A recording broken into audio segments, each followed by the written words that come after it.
My smile didn't show you that I was ready? Oh gosh. Okay. Tonight we're going to finish out Chapter 6, and we're going to start finishing out Chapter 6 by discussing the integumentary system. What is the integumentary system? Skin. It's your skin. And what does your skin do? Keeps out all the bad things. Okay, so it protects you. Keeps in all the good things. Okay. What else does it do? Helps regulate body heat. Okay, so it regulates body heat.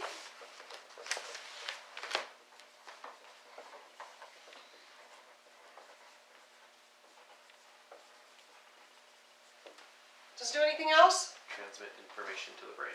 Okay. What nerves do that? The sensory nerves. That's right. Did you answer that, Dusty? Yep. The guy who wasn't here for the nervous system lecture answered the question. Yeah. Way to take credit, though. All right. So the skin contains the nerve endings that transmit information to the brain. Okay. So skin's kind of important. It kind of holds everything together. And the skin it's built in layers. So we're going to talk about the layers of our skin real fast. Not real fast. As slow as it takes us, but we're going to talk about the layers of our skin. I don't even have a black marker. So down at the bottom of the surface of our skin, underneath the surface, we have this layer that's got fatty tissue in it. And this fatty tissue lies right above our muscles. Okay, so this fatty tissue is called our subcutaneous layer. We're going to make our muscles this pretty purple color here. So this is the muscles. We've got our subcutaneous layer. What does the subcutaneous layer do? It stores fat. It stores fat.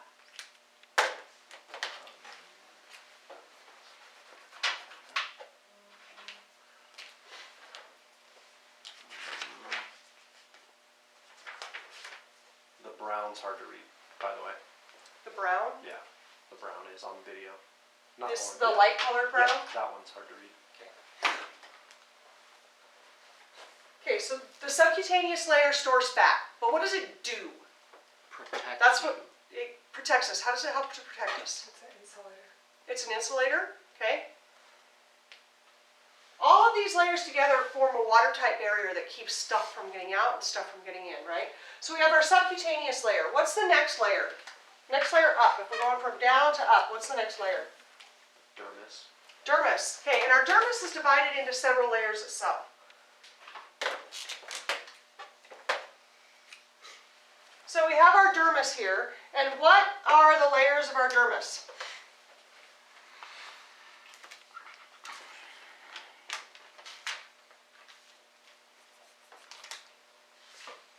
Okay, I lied. It's the epidermis that has several layers. But there are things all over in the dermis, so we're going to make our dermis nice and big.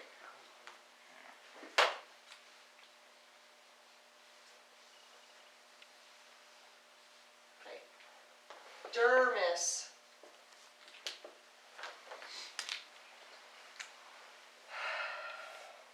I'm doing this backwards. Okay, what exists in the dermis? Hair follicles. Hair follicles, the base of our hair follicles, right? Yes.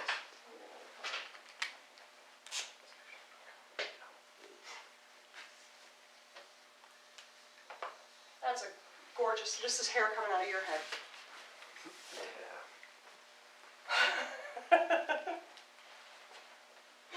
Okay, so that's our hair, right? What? Nothing. Nothing?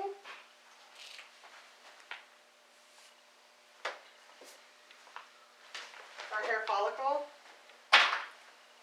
Sweat gland. We have sweat glands. Nerves.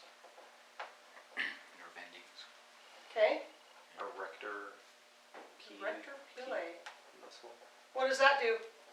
Makes the hair stand up. Makes your hair stand up. Why does your hair need to stand up? I don't know what it does it for. Helps regulate body heat, I guess. I don't It know. can help regulate body heat. What else? When you're scared, I know that. Yeah, what exists down here at the base of our our hair follicle. Blood vessel? Blood vessels and nerves. We've got nerve endings down here, right? So when our hair stands up, it acts as an extra sensory input. So if you go and you shock yourself, and you can just, I mean, you could probably do it. You guys, you don't have arm hair. Do you have arm hair? Do you? Yeah, I have arm hair. Yes, I'm a man. So if you just run your hand over your hair, like don't even touch your skin surface. You can just, you could do it too because you have arm hair, I know you do. But if you just touch the hair and not the skin, you can feel that touch inside your skin surface. It's been a busy day. Huh? Do you have hair or is it just really blonde? No. Because I have hair, but you can't see it because it's so blonde. We'll talk about it later. All right.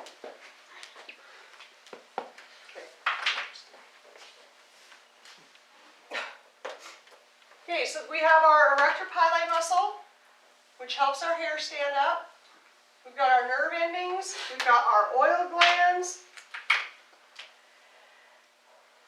What are these oil glands called? Sebaceous Sebaceous glands. And what do they secrete? oil. Sebum. Sebum. Yeah. Sebum helps to waterproof your skin as well. I had a trivia question about that the other day, and I actually knew that the answer was sebum. I got 2 points for it. I wonder why.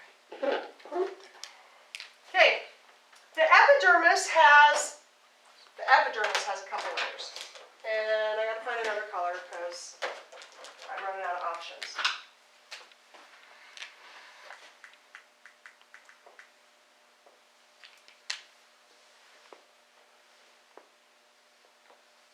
See, our oil gland goes right up to the surface of the skin. So the dermis grows out, right? And as it pushes out, we wind up with the layers of the epidermis. And the epidermis is the germinal layer, okay, and that continues to push to the surface as well. And then we have the stratum corneal layer, and that's the dead cells. So the surface, the very surface of our skin, I don't like that color.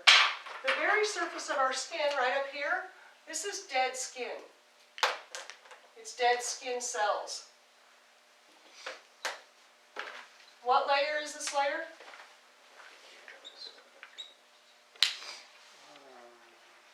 Stratum corneal layer. Yeah. And what's the layer that's just below it? Germinal. The germinal layer. Why do you care about this information?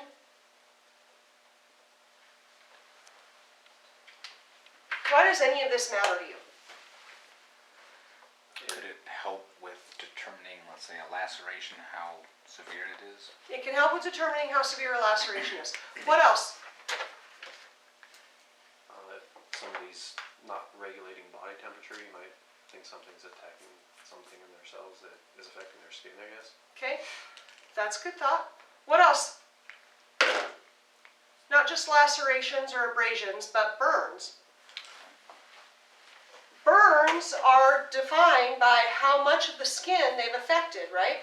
We used to call them first degree, second degree, third degree burns. We no longer do that. We call them partial thickness, full thickness.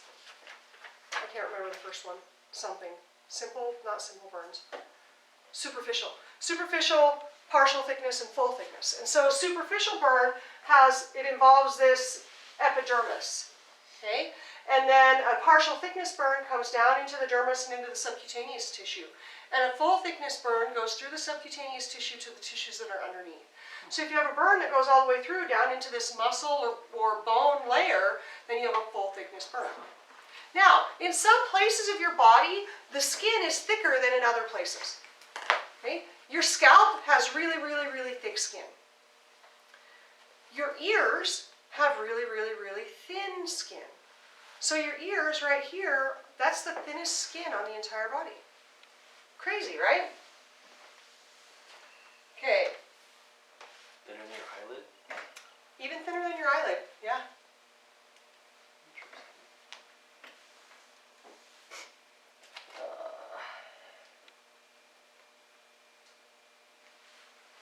Okay. So we talked a little bit about The integumentary system protecting you, regulating body heat, and transmitting info to your brain. How does it protect you? What does it do? It's like you said, waterproof, so it keeps Yep. bad stuff from getting into your body systems. Okay, what else?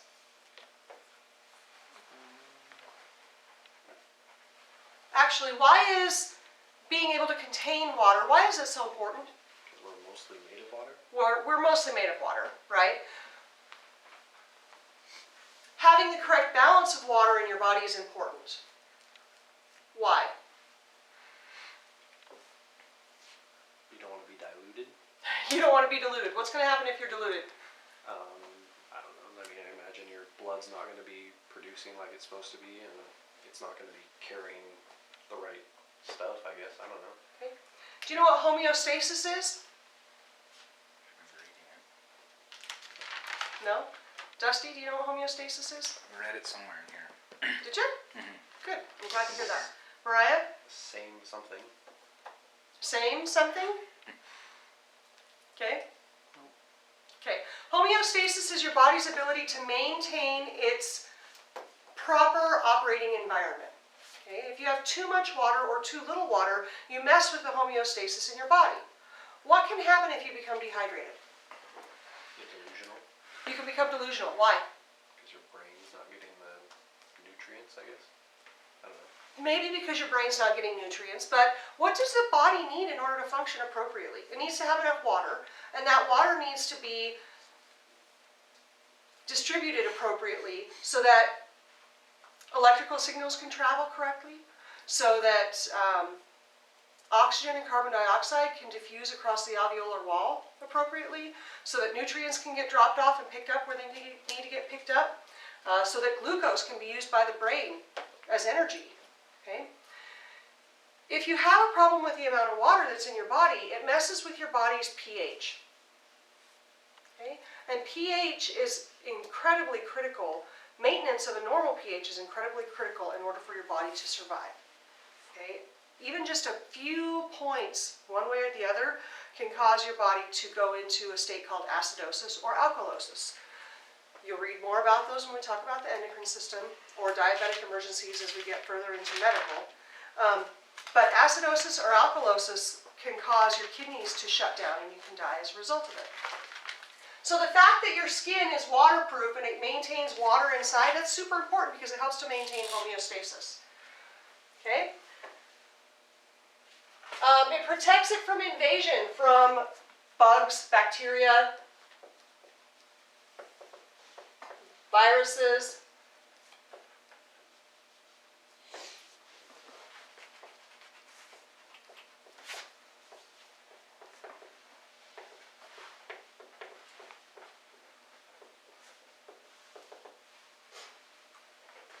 Okay.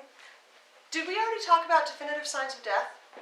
And we talked about putrefaction. And what happens in putrefaction? The body starts breaking down and bacteria starts eating away Yeah. at it. Yeah. So you have bacteria in your body anyway, but your skin's job is to try and keep that bacteria from taking over, to prevent as much of it from coming in as possible. Well, once you die, your skin, as good as it is, can't do that anymore. So more and more bacteria gets in, multiplies, and we have that putrefaction process.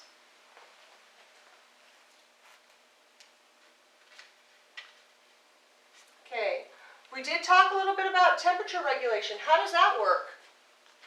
Body sweats, sweat evaporates. Sweat evaporates. What kind of heat, I don't want to say loss, what kind of, we'll call it heat loss. What kind of heat loss is evaporation? That's what it is, right? So we have radiation, we have convection, we have Conduction. conduction. Yes, there we go. Okay. My brain obviously is not working tonight. The pink hair. She doesn't have room to talk, her hair's blue. Yeah, but I did this on purpose. I guess it's true. Okay. So we have heat loss through sweating. So our sweat glands sweat. We have a breeze or something that comes along and it pulls the heat off of our skin. What happens if we're cold? That's muscles. What does your skin do first? Restricts blood vessels. Yeah, it restricts the blood flow from the surface of the skin so that you don't lose heat from the surface of your skin. So the first thing that your skin does to conserve heat is kind of slow down that blood flow to the surface. Okay? Now if you continue to get colder and colder, then your muscles start to shiver so that you create your own heat. But the first response is for your skin to stop letting blood go all the way to the surface. Okay?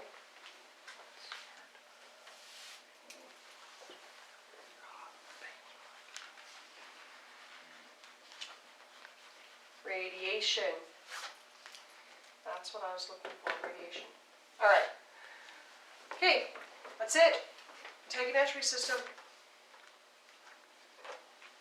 Adam, can you push that, please? Yep.